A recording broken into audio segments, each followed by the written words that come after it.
seeing how so few women are believed and seeing how like the women that do try to come forward, especially when they come forward late, they is there even justice for them? So sure, this person may get sued, so you might get a settlement check, or this person may do a little bit of jail time, but it doesn't actually change anything for you except for make your situation more knowledgeable to even more people, to make more people think of you as a victim, to have people questioning your motives, to have people wondering if you're being honest, to ask why you waited so long to say anything. And it's just, it doesn't matter how great your answer is. Once people have their mind made up about you, it's made up about you. I welcome you to a safe space and we can have a conversation that leads to healing. Welcome to Put It on Front Street. Thanks for joining me back at Put It on Front Street. Today we'll be continuing our conversation on healing, trauma, and how we navigate those things in life. I have a special guest that is joining me today, the beautiful Michaela Watkins. I appreciate you joining me for this conversation today. We want to just start off by just acknowledging that it can be hard to talk about those uncomfortable things. And I just want to thank you for joining the conversation. Once again, I'm your host, Pierre, and we're going to start the conversation off with Micaela here today. Okay. Well, hello. My name is Michaela Watkins, and I am in a very transitional phase of my life, I'd say. Earlier this year, I had like the first ever instance of having trouble on my job, and I was fired after committing almost 6 years to a law firm here in Dallas County. And I am still in the phase of like trying to heal from that. So it's ironic that we're talking about healing in one regard when I realize like there's still so many open wounds right now. Yeah. And trying to realize how I need to learn to cope. But before that, other healing was dealing with the reality of being a survivor of sexual assault. And I think the biggest part of it being that I had such, I guess, denial about the fact that it happened. I was a freshman in college, and it was how I lost my virginity, unfortunately. And it was to someone that was like my mentor. Like he was supposed to be like my big brother, my friend.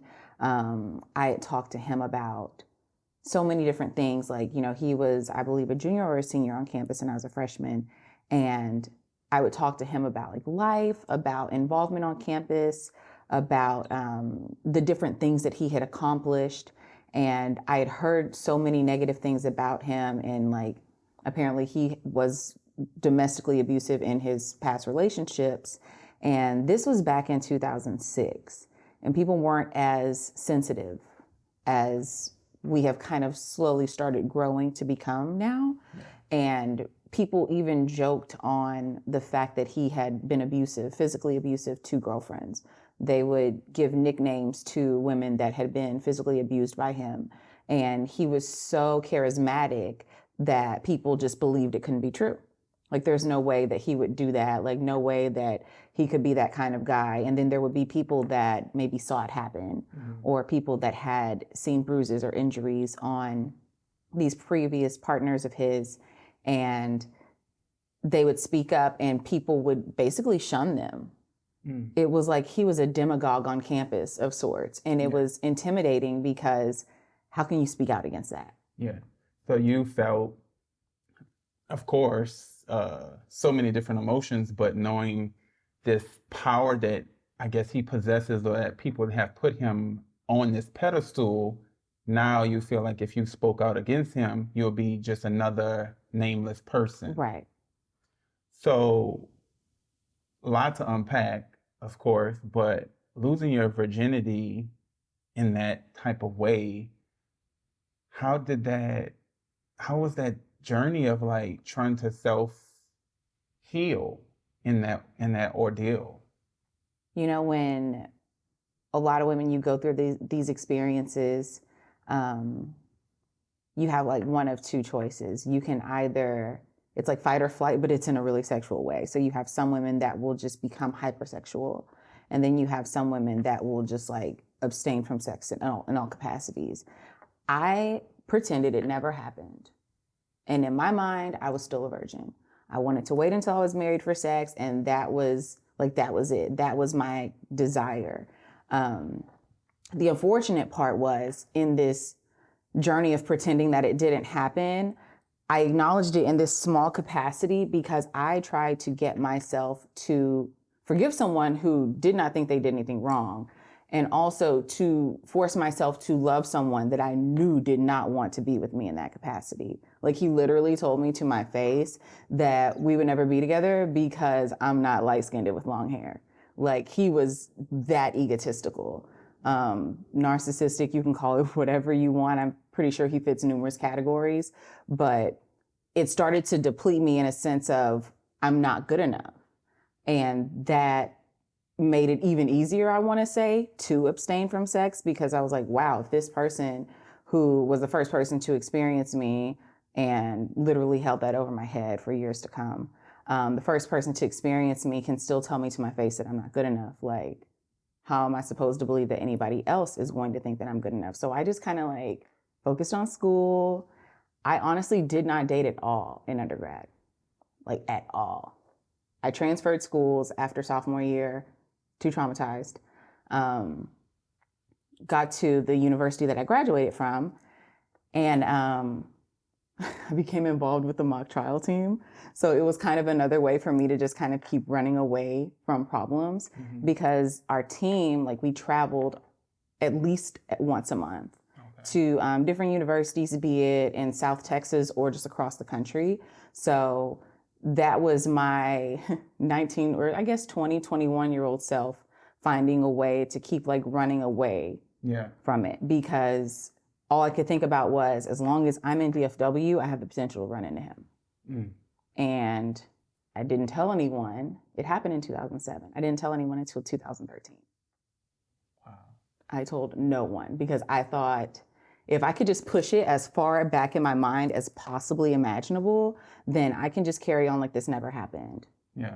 So with that being said, you push these demons and it never happened to the back of your mind, but you know physically you're not a virgin anymore to a certain extent, because that part of you that you didn't share with someone that you love or cared about, and vice versa.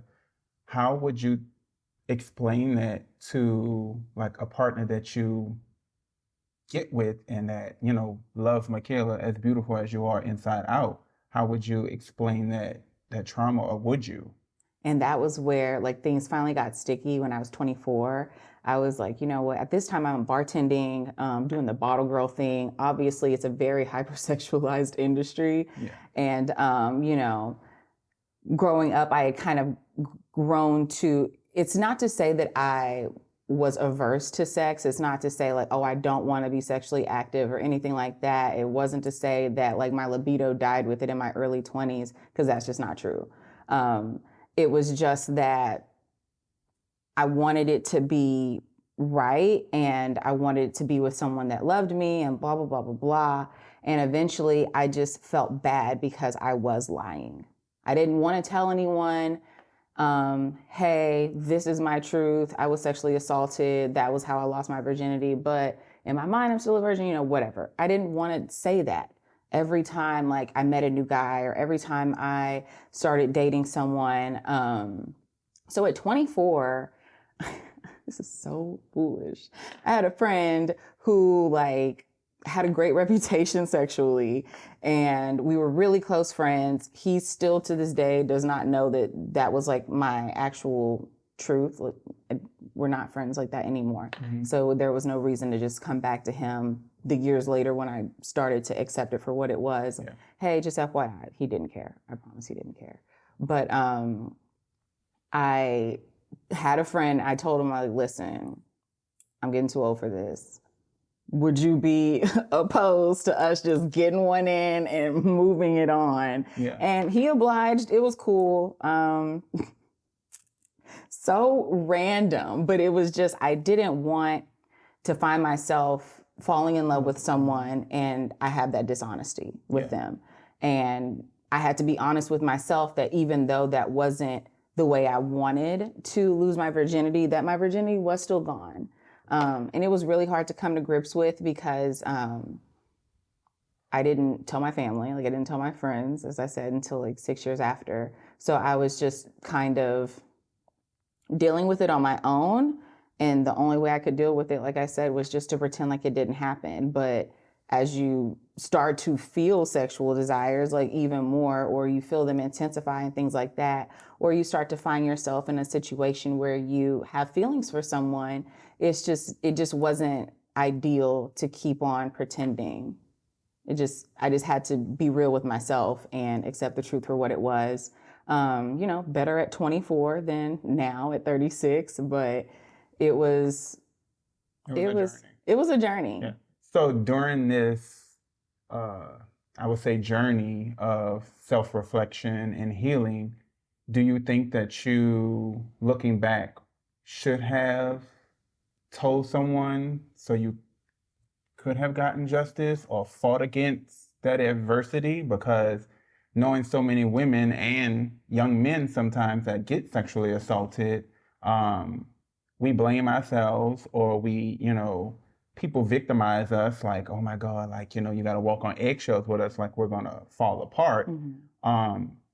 What would you tell, the viewers out there, young women, even young men that have been sexually assaulted, knowing what you know now at 36 versus what you knew, freshman, sophomore year of college? I hate that I didn't tell anyone, actually. It was multiple viewpoints of why I didn't want to. One was because every time you walk into the library, if there's been a robbery on campus, a sexual assault, anything, there would be this bright orange piece of paper on all the windows, to the library, to the students, to the the university buildings, to the student center, everywhere. You would have to see that every single day, multiple times a day. I didn't want to be reminded of something so traumatic every single time I went on campus. Yeah. And that's going to be multiple times per day. So going to each class. Very much a nerd, so I lived in the library. So going in and out of the library late at night, and then it just stays on your mind. And then there was the fact of people had evidence of women that he had hurt, and people didn't believe that. So there's no way that people were going to believe me when people were already speculating about why we hung out so much. And they're like, oh, they must be talking. Oh, they must be hooking up. I thought she said she was waiting until she's married, all these things. And it made me feel like there would be no one in my corner. And maybe back in 2007, that may have been true. I don't want to say that it may not have been true then, but I think now, because of the resources we have, like social media, advocacy groups, I think that people in their 20s now are a little bit more knowledgeable because of the information they have at their fingertips than at least I was in my early 20s. I think that they have a little bit more foundation to make them feel comfortable in speaking out. Yeah. And with that, I definitely say, like, if you find yourself in any kind of situation like that, or if you become a witness to something of that sort, as difficult as it can be, the healing journey can begin sooner for you if you kind of accept it sooner, if you put that person in a position to become accountable sooner. Because something that crosses my mind so frequently is how many other women may have experienced that at his hands because of who he is. Even just hearing through the grapevine about his past marriages, like, I know that he was abusive to those women, and things like that make me feel guilty, not in a make it about yourself kind of way, but just like, imagine had you spoken up back in 2007, then it wouldn't be 2020 and some woman is being abused by her husband that you knew was abusive and you didn't say anything. Yeah. Like, you could have at least brought some light to it, or, stood strong against such a, I guess, scumbag of some type of power. Yeah. So not to switch gears, but where are you now with your journey of healing? Have you, which is hard to say, have you forgiven this person?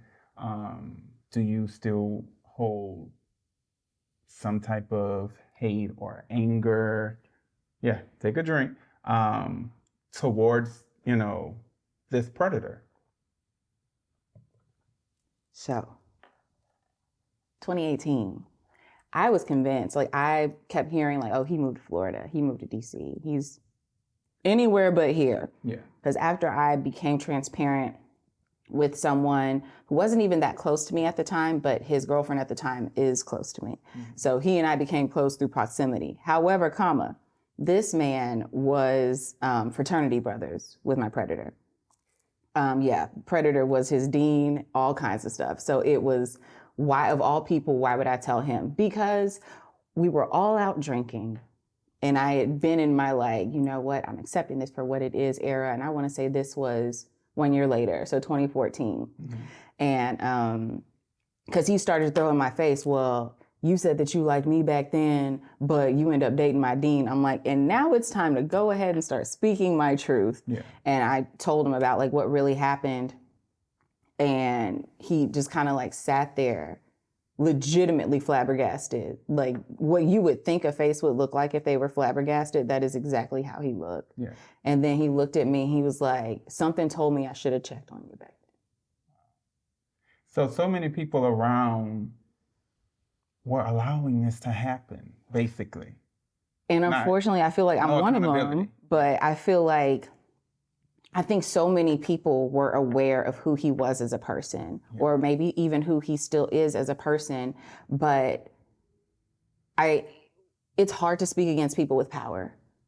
Like this was an individual who was just as involved on campus as you can imaginably be, involved in the community, involved in his organization, just all over the place. Network just crazy. Mm-hmm. And it makes you think that you're just going to be blackballing yourself if you speak out against this person, because especially then, there was no like real social media. There was Facebook, and it was oh so limited because it was 2007. Yeah. And there was no Me Too movement. None of that. Yeah. No hashtags. Like, you know how on Twitter, you've seen how these movements can kind of draw attention to things immediately. Yeah. The most we had was Honesty Box. Yeah. Do you remember Honesty Box? I barely remember it. I've had people that had told me about it, and I'm just like, what? So what is that doing? It was is that terrible. Helping? No, it helped nothing. And because of him and because of another situation, I was getting threatened in my Honesty Box because people thought I was dating him, mm-hmm. when in all actuality, I was experiencing Stockholm Syndrome with him. Wow. Because I figure if I can get myself to love him, if I can get him to love me back, then we can get married. And then I don't have to worry about the fact that I didn't actually wait till I was married, but I'll still just have my one partner, we'll live happily ever after, whatever. Yes, very, very delusional. I know that. But when you're in a situation that you would never expect yourself to be in, like there's no manual of preparation for what to do when your so-called best friend sexually assaults you and then says, damn, my bad, I guess you really were a virgin.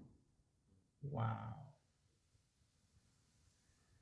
Ooh, that's heavy. But yeah, I actually have forgiven him. And I said before that I had, and I realized I hadn't.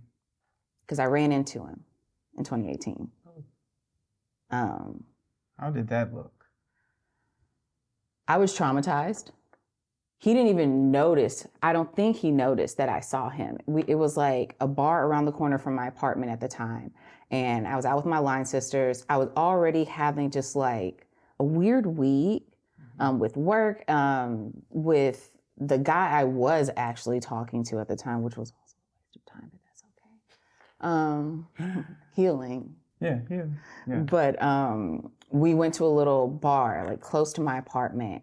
And when we were walking down the hallway to go into the bathroom, he was walking out of the men's bathroom.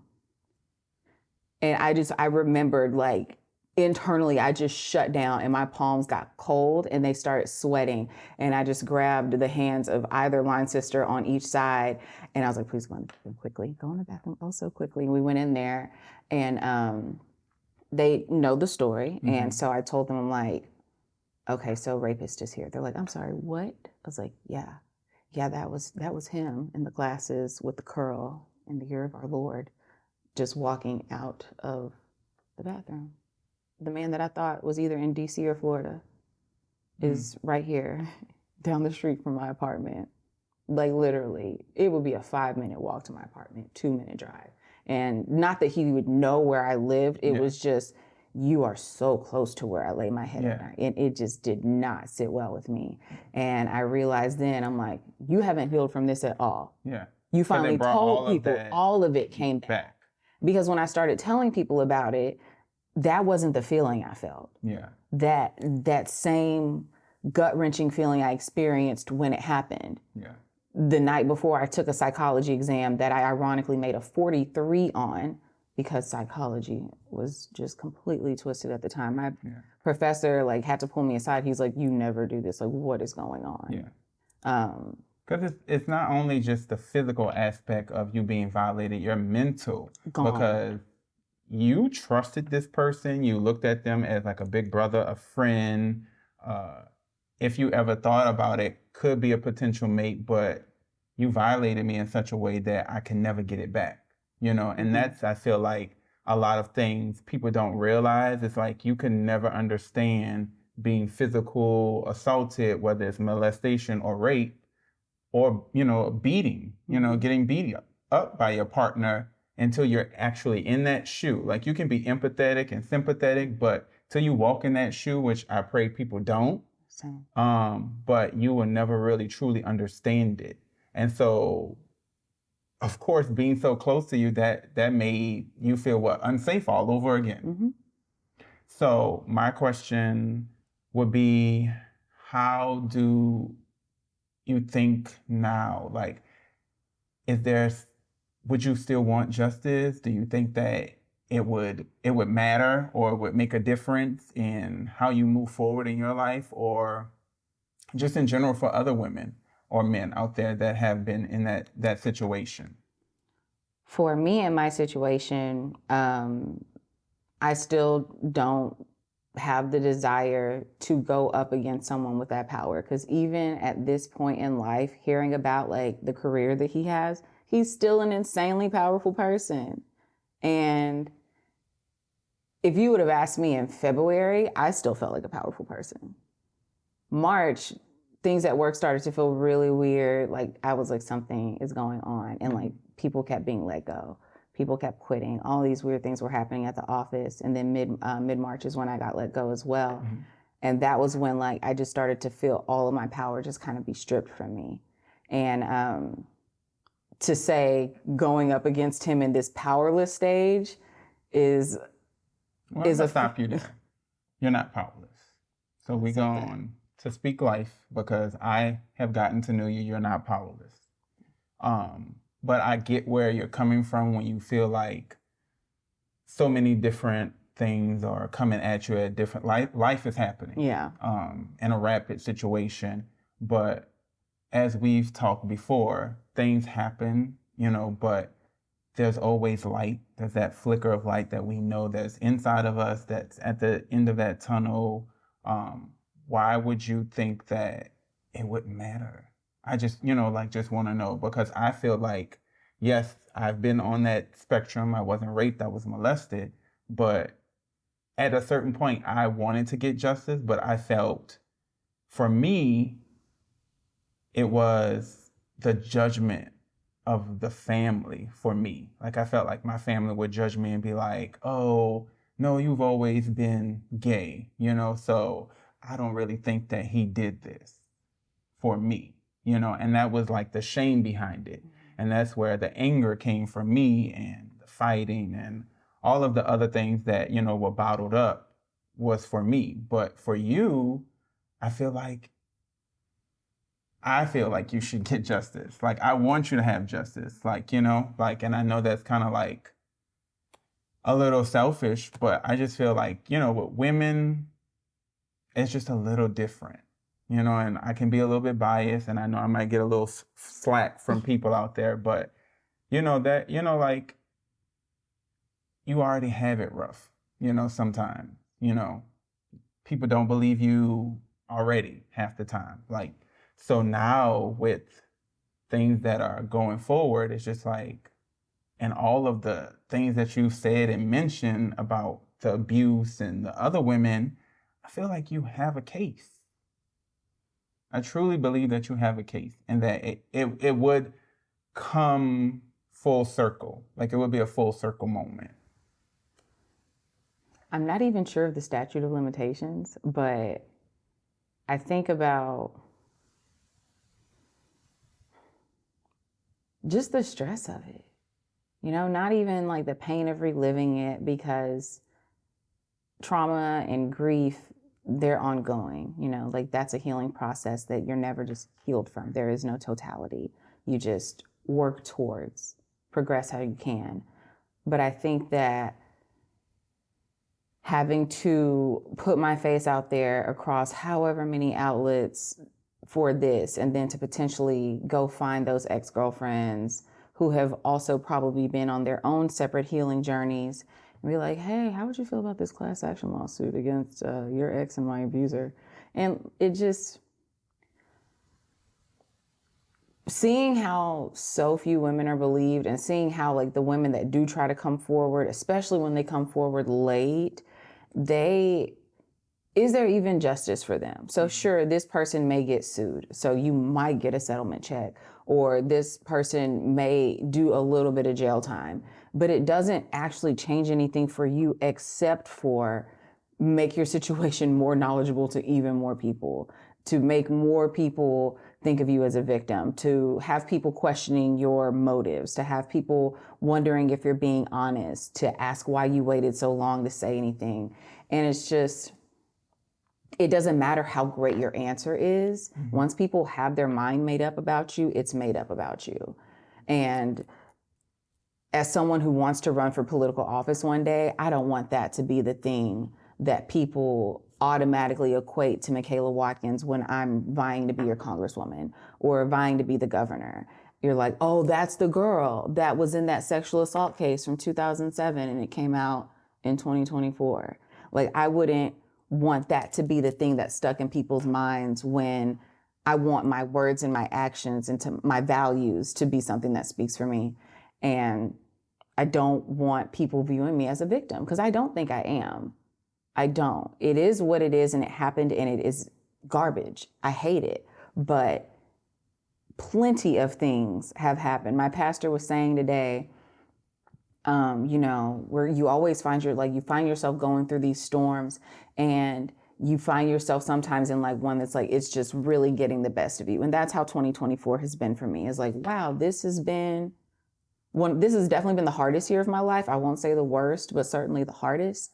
And the reality that he pointed out was, whatever storm you're in, it's not your first, and it's not going to be your last. Yeah. And it's it's life. Yeah.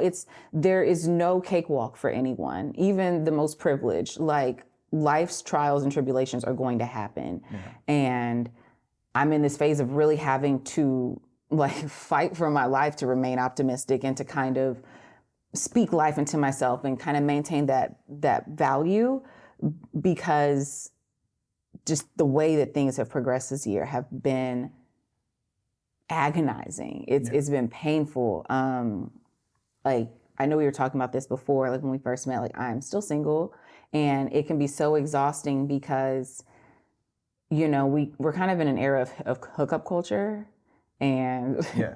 It just all goes back to using people for their bodies, but not wanting anything else out of them. Yeah. And when that's the reality that you're living in, when you want to be a companion, like you want to be a mother, and then you're also still trying to get full-time employment, and you just got a new degree and you want to get your doctorate, it's like all of these things that it kind of like, not to say that I am failing, but it feels like I'm failing in those departments. Like, I'm failing in the relationship department and the career department and, the building a family department, all of these things. But I just realized that it's all part of this season. Mm-hmm. And even though this season is very stormy, very, very stormy, I know that it's preparation for something that's going to be better. And I don't know what the better is going to be. Well, but I can say, affirmations are amazing. You speak life into yourself, into others. You're definitely an advocate of that. Beautiful inside out, well spoken, driven, since I've met you. And I just say that, yes, this storm shall pass. That's life. We go through ups and downs. If you were like this, you'd be dead. It's a flat surface. So looking at where you've come into right now, yes, there's been difficulties, but I love that you said you're not a victim and you don't want people to look at you as one. I think that shows a lot of courage and grace more than anything, because a lot of people will just, I like you say, just flight, or they hide who they truly are, and you embraced a part of that darkness and you turned it into light. You turned it into drivenness. And whether right now it looks a little muddy and sticky, I feel like myself, you, and others that have been through some turmoil in our lives, whether it was sexual assault or physical abuse of some sort, you always look to the next chapter. And those chapters will continue to build you up. They will continue to lift you up, and you bring yourself up while doing that for others. So I just want to just take a small break. We will be right back with more Put It on Front Street with the beautiful Michaela Watkins. We're just going to continue on this conversation of healing, and self-reflection on what has happened in life. And my question to Micaela would be, where did you find that strength to continue to date? And how does that look for you now? I think I used to consider myself like an eternal optimist. And as life kind of throws you more curveballs, you soften up a little bit. As a very sensitive person, it makes me like even softer because it's easy to hurt my feelings, I'd say, and that makes navigating dating really difficult because a lot of people do not really operate in sensitivity.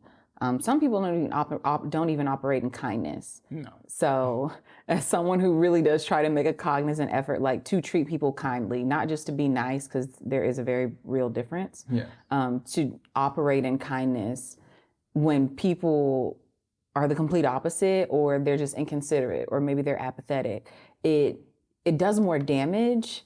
So I feel like the healing from that situation may have occurred, it's still going to progress forever, but it may have done the bulk of its work. But now there's just this healing of, I guess, trying to understand why I tolerate the things that I do, because more often than not, like I find myself just in situationships, like people that, seem to care about me. I've even had situationships that have said they wanted to spend their life with me. And like, that it's still not a committed relationship. Like it's not a monogamous relationship. This is not someone who is like intentional about their feelings for or with you. And as soon as I have insurance again, I'm going back to my therapist. So I can kind of work through that, like just to speak through that with her, because a piece of me does wonder if the thoughts that I had of only being good enough to be used sexually by him have made me just kind of like, okay, well, if that's all this person wants from me, but I want companionship, then I'll just deal with it. Like, I don't know if there's a causal link. I'm sure there is, but not having a therapist at the moment, I don't have anyone to like really just like dig into it with, because being an only child, so there's no siblings to kind of just like talk to when things go like that. At my age, my best friends are mothers and wives. So I different paths. Totally different paths. They're both also like in Fort Worth, like far west Fort Worth, and then I live out here in Dallas County. So it's not like just a quick little drive to go sit on their couch, hang out with the kids and the family or whatever. And I don't want to just FaceTime my friends because, like, hey, I'm having an existential crisis, Yeah. you know? Yeah. So I I just, think you kind of gotten to the point that you stick it out by yourself, but you don't want to be a burden to that's anyone. absolutely me. And I've went through that too. When like, like I have those rough patches of like anger, but it shows up to others as you have anxiety and you really don't notice it. And of course, speaking to a therapist definitely helps, but I would give you something that I have truly mastered is journaling. It's so therapeutic because you get to write down all of what you're thinking, like all the time. Like I filled up 2 journals by now because I'm just writing anything, even if it's nonsense thoughts, it still makes sense. Like you can kind of like piece those pieces together and trying to figure out like, okay, why was I thinking this on this day? Or, is this a resemblance of something that I went through? And I feel like that would definitely help you and anyone else out there if you don't have a therapist or, a safe space. That is one of the reasons why I created this show. So people know that there are others out there that they can, lean on and navigate. Like I truly care about human beings. Like I want others to feel that they're not alone. Right. Because a lot of times that's how you feel, even though there's other people that have went through that, your situation, your hurdle is still different from someone else's. So you kind of go through those navigating situations so differently. And I encourage you and anyone else out there to journal. Of course, therapy is helpful. I'm here if you need to talk. Like, you have my number, so don't hesitate. You're never a burden to me. But I feel like those are the things that, just find a healthy hobby too. I enjoy running. It clears my head. And I just, it's just me and the trail. Like, it's like tunnel vision. Like when you have a goal set, and I feel like that's something that, is definitely helpful. So what other tools would you say that you will apply to your life going forward? That's a good question, actually. It's crazy because like I always tell myself like, like balance. Like I'm a Libra, so I feel like I'm so balanced. But reality wise, there's just so much that interferes with the peace I try to aspire for. And then I guess, lack of peace that I actually experience.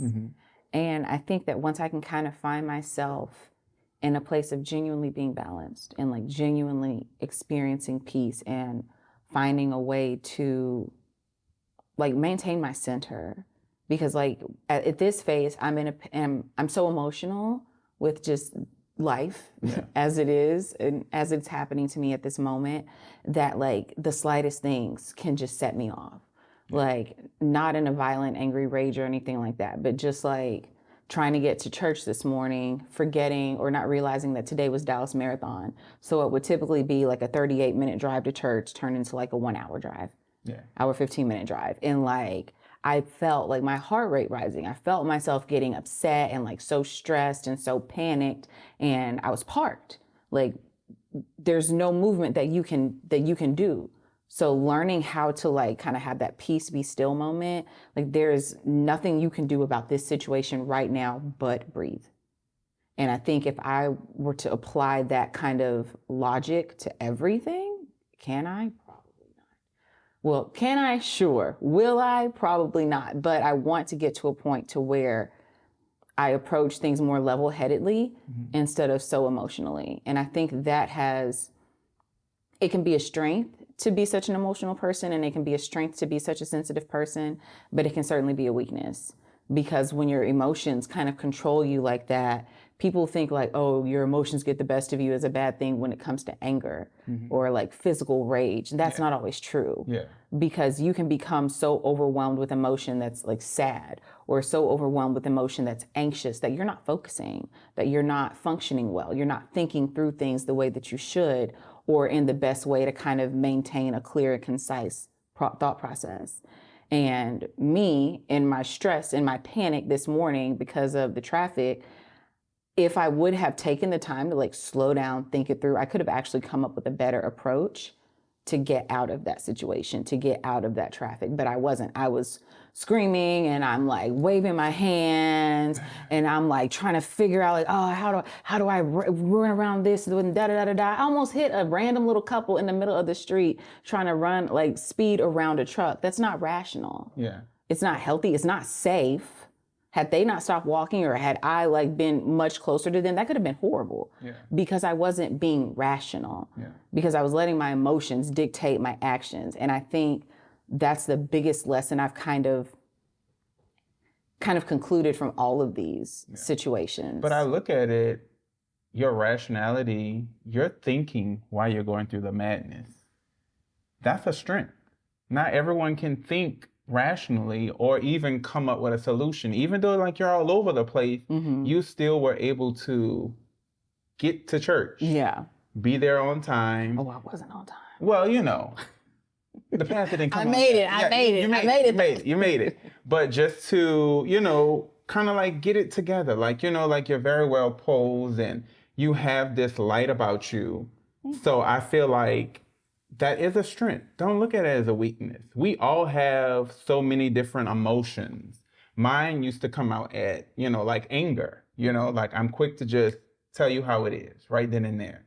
And just my growth and evolving, I've been learning how to, as they say, reflect and not react. Because reaction not always comes out the best. Like, you know, and I think about what I'm going to say, trust me, but it doesn't come out as nice. Right. You know, and like you said that before, there's a difference between nice and kindness. And I'm learning that I can be kind, but I don't have to let people walk over me. Right.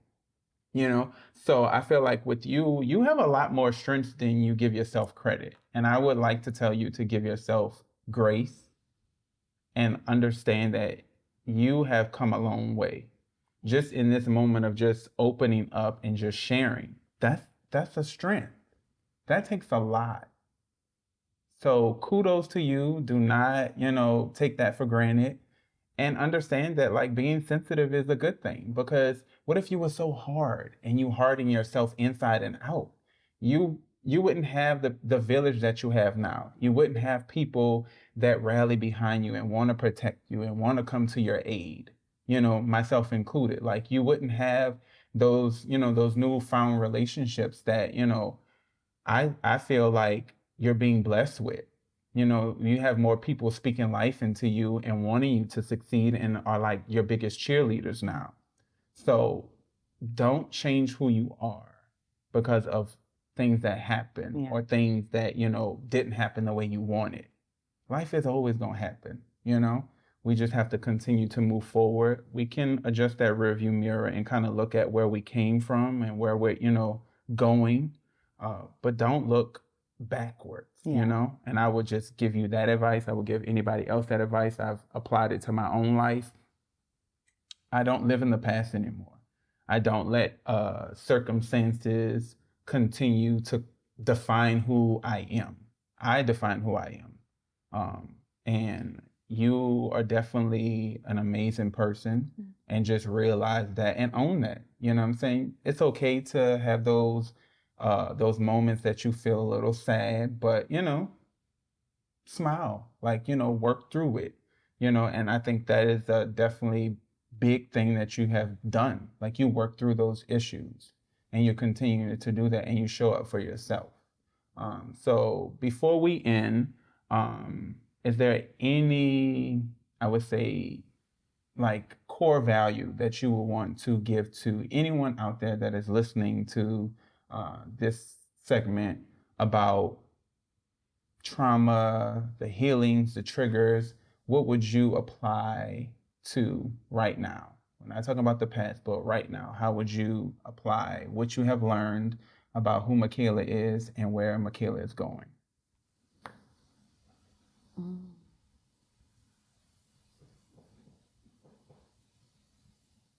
I think I'm a lot stronger than I realize.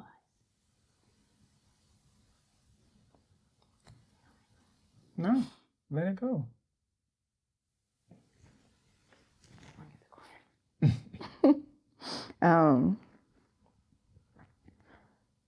Strange things about me is that, like, because I'm always alone, like we were saying earlier, I'm kind of forced to cope on my own. And it's not to say that I don't have a supportive family, because I definitely do.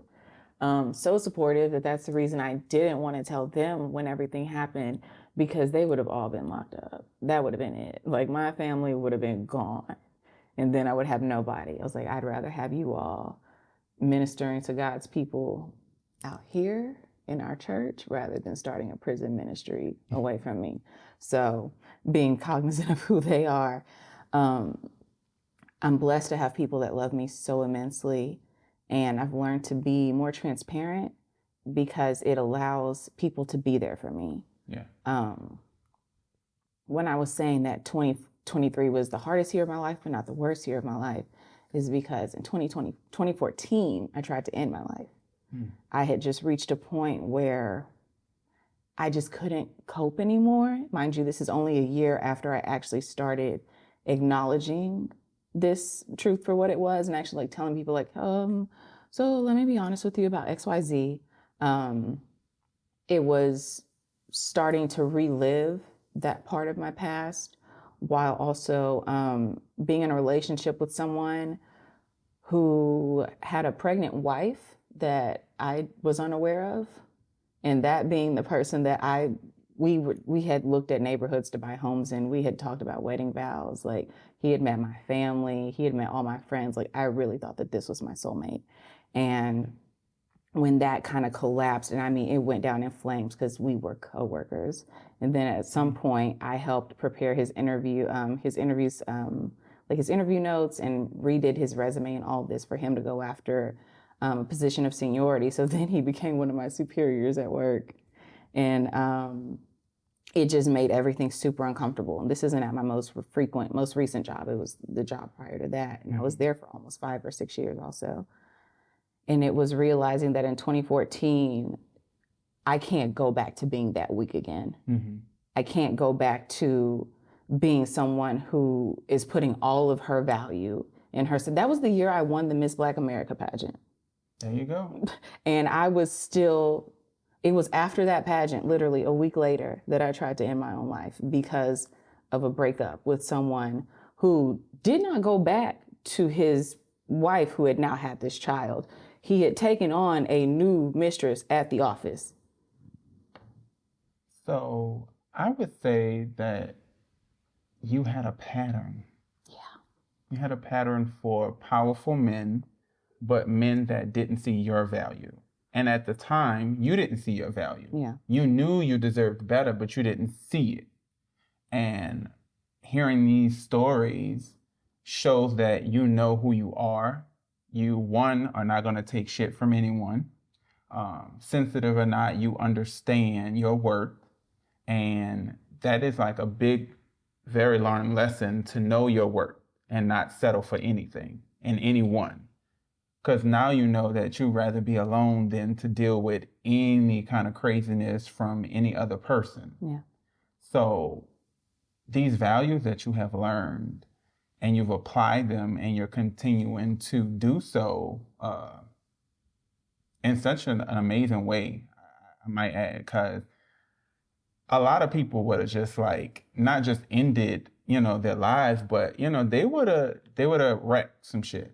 They would have destroyed people's lives. No, the thought has crossed my mind so many times. And that's how I know that God is working on me. Because, like, even just like the vengeful thoughts towards the previous employers, because, like, they really did set me up to fail. And that, like, I was like, oh, these vengeful thoughts, I could do this, this, and this. It wouldn't be like, and also being very aware of how the law works, knowing how to do certain things and basically probably face no consequence for it. Knowing how to move around, the red tape. And I was like, let's use all of that brain power for something more productive. Yeah. Like, there's no reason for me to be malicious when vengeance is mine, saith the Lord. I know that Amen. God don't play about me. And Yeah. even though I'm in a season where I feel like he's leaving my text on red, I know that, Answer her, please, God. please, God. I mean, your girl is out here struggling. You know? But I know that, like, just listening to my pastor's sermon this morning, I was like, I kind of feel like he was trying to attack, like, Yeah, he was he was tapping. definitely talking to me in that Yeah. one, because my pastor's aware of my situation currently, and he's seen me like just looking super depressed at church some Sundays, and then like just looking, you know, like myself, like, okay, she doesn't look like she's gonna start crying at the drop of a dime. It might be a good day for her. Yeah. But you know, it's good to have a pastor who is so aware of his congregation. We're not a big church, so it's not that it's that difficult necessarily, but it is still a task. Yeah. And he's so aware, and his family's aware, my church members, they even like, you know, just checking in on you, like, how's the job search And that's a going? beautiful thing, to have a village outside very of strong just your village. friends and your family members, but you also have a foundation where you praise and worship. And I think that's good. For some people, you know, they do it by themselves. There's, as a lot of people say, with two or more gathered, you're in the presence of the Lord. So I commend you on just your journey and where you are, and I look forward to seeing so much more from you. I appreciate your time and all that you have shared with me and all the viewers out there.